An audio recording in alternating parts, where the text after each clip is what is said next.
ஓம் சாய்ராம்.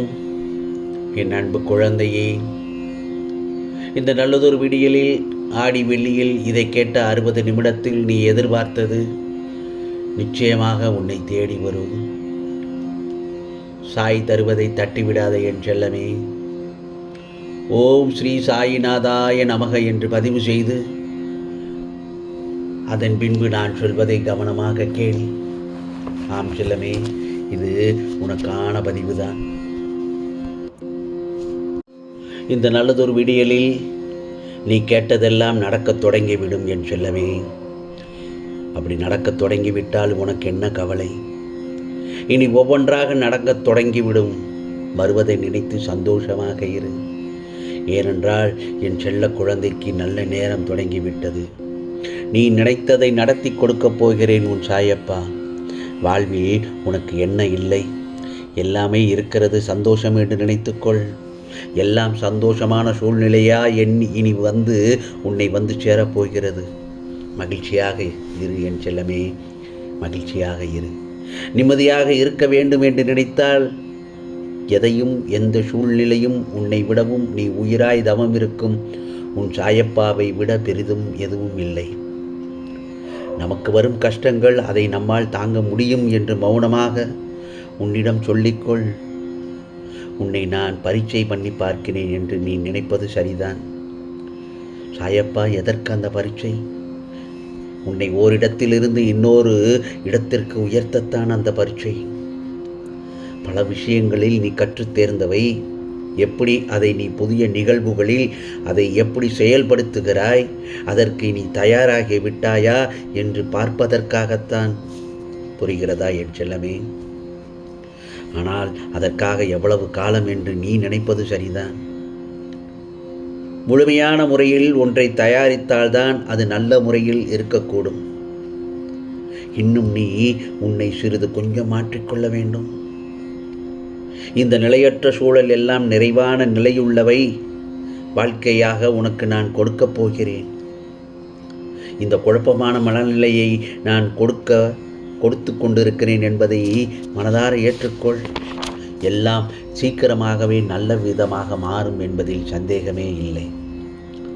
இதோ உனக்கான அழகிய வாழ்க்கை உன்னை தேடி வந்து கொண்டிருக்கிறது. நீ நன்றாக இருக்கப் போகிறாய். அதெல்லாம் உன்னை நாடி வந்து கொண்டிருக்கிறது. நீ நினைத்தது நடக்கவில்லை, நாள் தள்ளிக்கொண்டே போகிறது, என்ன நினைத்தாலும் நடக்காமல் போகிறது என்ற மனக்குழப்பத்திலிருந்து முதலில் வெளியே வா. இப்பொழுது நடப்பதெல்லாம் நன்மைக்கே என்று நினைத்துக்கொள். ஏனென்றால் நீ நிச்சயமாக பூரண ஆசீர்வாதம் பெறுவாய் என்னிடத்திலிருந்து. நீ மனமுடைந்து போகும் அளவுக்கு உன்னை சுற்றி சோதனைகள் சூழ்ந்திருக்கிறது. நான் இல்லை என்று சொல்லவில்லை. நீ அவற்றையெல்லாம் துச்சமாக நினைக்க வேண்டும். உனக்கான நல்ல வழியை உன் கண்களுக்கு புலப்போனும்படி இன்னும் சில நாட்களில் உன்னை அழைத்துச் செல்லப் போகிறேன் உன் சாயப்பா. உனக்கான அந்த நல்ல நாள் நிச்சயமாக உன்னை தேடி வந்துவிட்டது. அது இன்னும் சிறிது நேரத்தில் கூட உன்னிடத்தில் வரலாம். அதை முதலில் நீ நம்ப வேண்டும். மகிழ்ச்சி நல்ல பெயருடன் எல்லா செல்வ வளங்களையும் பெற்று நீ சீரும் சிறப்புமாக வாழப்போகிறாய் என்பதுதான் நிதர்சனமான உண்மை. அதற்கு முழு பொறுப்பு உன் சாயப்பா நான் தான். புரிகிறதா என் செல்லமே? உன்னை நான் என் வசப்படுத்தியது இந்த ஒரு ஜென்மத்தில் மட்டுமல்ல. 7 ஜென்மமாய் உன் சாயப்பா உன்னுடைய வாழ்க்கையில் பயணித்துக் கொண்டிருக்கின்றேன். உன் வாழ்க்கையில் கோபத்தை தூக்கி எறி, பொறுமையை கடைபிடி. யார் உன்னை அவமானப்படுத்தினாலும் வாக்குவாதம் செய்யாமல் நீ அமைதியாக இரு. மற்றவற்றை உன் சாயப்பா நான் பார்த்துக் கொள்கிறேன். உனக்கான காலம் நேரம் எல்லாம் ஒன்று கூடி வந்துவிட்டது என் செல்லமே. உன் கர்மாக்களின் பயனாய் நீ கடக்கும் சிரிப்பும் கண்ணீரும் இருக்கிறது. அதில் உன் வாழ்க்கைக்கு துணையாய் உயரத்தில் உனக்கு உன் கைக்கு கிடைக்கப் போகிறது. நீ ஒருபடி கீழே இறங்கினால் இன்னொரு படி உன் வாழ்க்கையை நிச்சயமாக நான் உன்னை உயரத்திற்கு கொண்டு செல்வேன். ஒரு தாய் தன் பிள்ளையை கருவில் சுமக்கும் போது தன்னை காட்டிலும் தன் குழந்தையைத்தான் காப்பாள். தன் பிள்ளை வெளி உலகத்திற்கு வந்தவுடன் தன் பிள்ளை தன் கால்களால் எழுந்து நிற்க தாய் நகன்று நிற்பாள். தன் பிள்ளை தன் கால்களில் நிற்க அதைத்தான் உன்னிடத்தில் உன் தாய் ஆகிய உன் சாயப்பாவாக நான் செய்து கொண்டிருக்கிறேன். உன்னை இந்த உலகத்தில் படைத்து உன்னை காக்க, உன்னை சுற்றி அம்மா, அப்பா, தம்பி, அண்ணா, அக்கா, தங்கை என நிறைய உறவுகளுடன் இம்மண்ணுலகில் நீ வாழ்ந்திட உன் சாயப்பா உன்னை வழி நடத்துவேன். நீ எப்போது என்னை சாயப்பான் என்று மனதார சொல்ல ஆரம்பித்தாயோ அப்போதே உனக்கு நானே எல்லாமும் ஆகிவிட்டேனே. உன் நம்பிக்கை, பொறுமை, எதையும் எதிர்நோக்கி தாங்கும் உணர்வு, உன் பலத்தையும் உன் விசுவாசத்தையும் எவ்வளவு உன்னதமானது என்பதையும் நான் நன்கு அறிவேன். புரிகிறதா? அதனால் நிச்சயமாக எல்லாம் சரியாகிவிடும். எதற்கும் பயப்படக்கூடாது. என் பிள்ளை என்னிடம் அடம்பிடிக்கும், கோபப்படும், சண்டையிடும். அதேபோல் சந்தோஷத்தையும் வெளிப்படுத்தும் என் செல்ல பிள்ளை. என்னிடம் மட்டும்தானே இப்படி நடந்து கொள்ள முடியும். ஒரு தாயிடம் மட்டும்தானே தன் பிள்ளை கோபத்துடன் எல்லாம் கேட்க முடியும். உன் அழுகையில் என் கண்ணீர் இருக்கிறது. எந்த சூழ்நிலையிலும் இழந்து போனதையும் தொலைத்து விட்டதையும் எண்ணி கவலைப்படாதே. நடப்பவையெல்லாம் நன்மைக்கு என்று நம்பிக்கையுடன் உனக்கான லட்சியத்தை நோக்கி முன்னேறி சென்று கொண்டே இரு. நீ அனுபவிக்கும் துயரங்களை பெரிதாக நினைத்து போராடுகிறாய். அது உன்னை தாக்காமல் இருக்கவே நான் இங்கு போராடி கொண்டிருக்கிறேன்.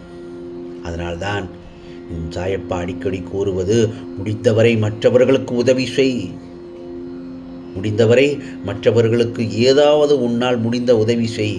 உன்னோடும் உன் குடும்பத்தோடும் நான் இருக்கிறேன். இன்பமும் துன்பமும் நிலையற்றதுதான். இன்று நடப்பது நாளை மாறிவிடும். மனம் கலங்காதே. இந்த சாயப்பாவின் வார்த்தைகள் மீது நம்பிக்கை வைத்து செயல்படு.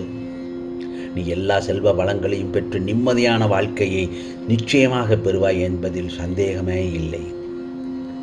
நான் இருக்கிறேன் உன்னோடு என்றும் எப்போதும். உன் மனம் இப்பொழுது தள்ளாடி கொண்டிருக்கிறது. கடிவாளம் இல்லாமல் ஓடிக்கொண்டிருக்கிறாய். என்றாவது ஒரு நாள் விடியும் என்று காத்திருக்கிறாய் அல்லவா? நீ அனுபவித்து வரும் துயரங்களிலிருந்து, கடினமான சூழ்நிலைகளிலும் இருந்தும் விடுபட துடிக்கிறாய். நிச்சயமாக நல்லதொரு மாற்றங்கள் நடக்கப் போகிறது. இந்த நல்லதொரு வெள்ளியில் இனி வரும் காலங்களில் உன்னை பாராட்டி பெருமைப்படுத்தப் போகிறார்கள். நீ விரும்பிய வாழ்க்கையை வாழப்போகிறாய். உன்னுடைய தோற்றங்கள் புது பொலிவுடன் அனைவரும் கவரும்படி இருக்கும். உன்னை தேடி அனைத்தும் ஒவ்வொன்றாக வரப்போகிறது. இந்த பிரபஞ்சத்தில் நீ எப்படி வாழ வேண்டும் என்பதை நான் எழுதி கொண்டுதான் இருக்கிறேன். உன்னை அனைத்திலும் சிறந்து விளங்கும்படி செய்வேன். கலங்காதே.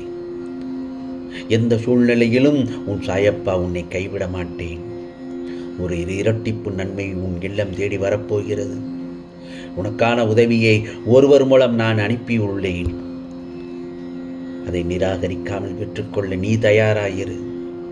இதுவரை உன் மனதில் இருந்த வலிகளும் துக்கங்களும் தோல்விகளால் மனம் வெறுத்து போய் பரிதவித்தது எல்லாம் முடிவுறும் காலம் வந்துவிட்டது. இவையெல்லாம் எதற்கு, எப்படி என்று கேட்கிறாயா? உன் உழைப்பிற்கு ஏற்ற பலன், உன்னுடைய விடாமுயற்சிக்கு கிடைத்த பலன். புரிகிறதா? நிம்மதியும் சந்தோஷமும் அழகாய் பூத்து குலுங்கும் வண்ண மலர்களைப் போல் இனி உன் வாழ்க்கையில் வசந்தம் தான் வீசும். உன்னை ஏளனமாக பார்த்து சிரித்தவர்கள் முன்னிலையில் இதோ கொடியாய் உயர்ந்து நிற்கும் காலம் வந்துவிட்டது. நல்வாழ்வே எனக்கு மகிழ்ச்சியை தரும் என் செல்லமே. நிச்சயம் நீ தடைகளை தகர்த்து வெற்றி அடையப் போகிறாய்.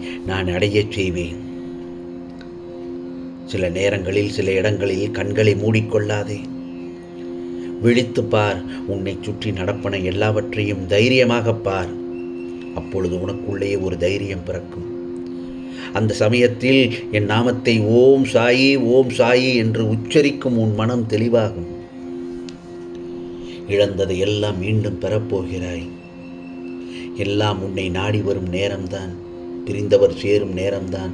உனது கைகள் பல பேருக்கு உதவும் நேரம். என் செல்ல குழந்தைக்கு குறைகள் ஏற்படாமல் நான் பார்த்துக்கொள்வேன். நிம்மதியுடனும் சந்தோஷத்துடன் வாழப்போகிறாய். அதற்கு இந்த சாயப்பா முழு பொறுப்பு. உனக்கு எல்லா சூழ்நிலைகளிலும் நான் துணையாக இருக்கிறேன் அல்லவா? என்மேல் நீ கொண்ட முழு நம்பிக்கையும் பொறுமையும் உன்னை எப்போதுமே காவலாய் காக்கும் என் செல்லமே. உன்னால் முடிந்தவரை மற்றவர்களுக்கு உதவி செய். அவர்களோட சிரமமான காலத்தில் கூட அவனுடைய குடும்பத்துக்கும் நீ துணையாக நின்று அவனுக்கு துணை புரிந்து அவனுக்கு ஆறுதல் அளித்து பல நிம்மதியான வார்த்தைகளை கூறு. அதுதான் நீ காட்டும் அன்பு. கருணையை செலுத்து. முடிந்தவரை மற்றவர்களுடைய துன்பத்தை போக்குவதற்கு நீ கொஞ்சம் பாடுபடு. பசியில் வாடுகிறவர்களுக்கு சாப்பாடு போடு.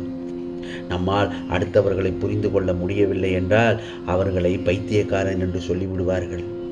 உண்மையான பிரச்சனை என்னவென்றால் நாம் அவர்களை புரிந்து கொள்வது இல்லை. தர்ம வழியில் போக வேண்டும் என்று நினைப்பவர்களுக்கு பிரச்சனைகளும் சவால்களும் வரத்தான் செய்யும். ஆனால் அவர்களுக்கு உதவுவதற்கு ஆண்டவன் ஒரு வழியை நிச்சயமாக ஏற்படுத்தி கொடுத்து விடுவான். இது எல்லோருடைய வாழ்க்கையிலும் வரக்கூடியதுதான். கடைசியில் தர்மம்தான் வெல்லும், அதர்மம் தோற்று போகும். நீ கடக்கும் பாதையில் இன்பத்தை அடைவதை விட பல இடர்பாடுகளை அடைந்து பார். இமயத்தை கூட நீ ஈஸியாக கடந்து விடலாம். புரிகிறதா என் செல்லமே? நான் இன்னொன்றும் சொல்கிறேன். வாழக்கூடிய வாழ்க்கையை நிம்மதியாக வாழ வேண்டும். மற்றவர்களுடைய கஷ்டத்தை புரிந்து கொண்டு அவர்களுக்கு நம்மளால் முடிந்த உதவுகளை செய்கிறோமா, அப்பொழுதுதான் இந்த ஜென்மத்துக்கான பலனே கிடைக்கும். மற்றவர்களுடைய கஷ்டத்தை நாம் புரிந்து கொள்ளாமல் இருக்கிறது எவ்வளவு பெரிய தப்போ அதை விட பெரிய தப்பு அவர்களுக்கு கஷ்டத்தை கொடுக்கிறது தான். அடுத்தவர்களுக்கு துன்பத்தை கொடுக்கிற ஒவ்வொருத்தரும் நினைக்கிறது ஒன்றே ஒன்றுதான், அவர்கள் நல்லவர்களா, அவங்க தான் நான் தர்மத்தை கட்டி காக்கிறாங்களா என்று அவர்களே நினைத்து கொள்வார்கள். ராவணன் கூட அவனை நல்லவன் என்று தான் நினைத்து கொண்டான். இந்த மாதிரி பாவகாரியங்கள் பண்ணுகிறவர்களுக்கு எப்போ எது புண்ணியம் என்று தெரிய வருகிறதோ அன்னைக்கு வரைக்கும் அவர்கள் செய்த பாவங்களை நினைத்து பார்க்கவே மாட்டார்கள். அதனால்தான் நான் சொல்வதை கேள். என்ன தெரியுமா? தோல்வியின் அடையாளம் தயக்கம். தோல்வியின் அடையாளம் தயக்கம், வெற்றியின் அடையாளம் துணிச்சல். ஆகவே துணிந்தவர் தோற்றதில்லை, தயங்கியவர் வென்றதில்லை. நிச்சயமாக உனக்கானதெல்லாம் நல்லதே நடக்கும், நல்லதே நடக்கும். ஓம் சாய்ராம், ஓம் சாய்ராம். ராம்ஜி அருள் கிடைக்கட்டும்.